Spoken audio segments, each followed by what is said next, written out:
दिल्ली के हजरत निजामुद्दीन मरकज मामले में दिल्ली पुलिस ने एफआईआर दर्ज कर ली है। एफआईआर मौलाना साद और दिगर के खिलाफ दर्ज की गई है। अब इस मामले की जांच दिल्ली पुलिस की क्राइम ब्रांच करेगी। वाज़ेह है कि मरकज में हिंदुस्तानियों समेत कुछ गैर मुल्की मुक़ीम थे। मरकज के वकील फैजल अयूबी का कहना है कि मरकज की तरफ से एसडीएम को कर्फ्यू पास के लिए खत लिखा गया था। 17 गाड़ियों के लिए पास का मुतालबा भी किया गया था, जिससे दूर रहने वालों को उनके घर तक भेजा जा सके। 22 मार्च को जनता कर्फ्यू के सबब और उसके बाद लॉकडाउन की वजह से कहीं भी निकलना मुश्किल हो गया था।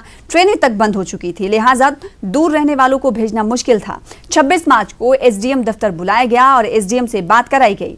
वाज़ेह है कि मरकज की जमात में शामिल हुए 24 अफराद कोरोना के शिकार हो चुके हैं और अब तक की तफसील इस हवाले से ये है। मरकज जमात की तफसील की तमाम जो लोग यहाँ पर मौजूद थे उन्हें यहाँ से निकाल लिया गया है, क्वारंटाइन कर दिया गया है, या तो कईयों को अस्पताल में दाखिल करा दिया गया है।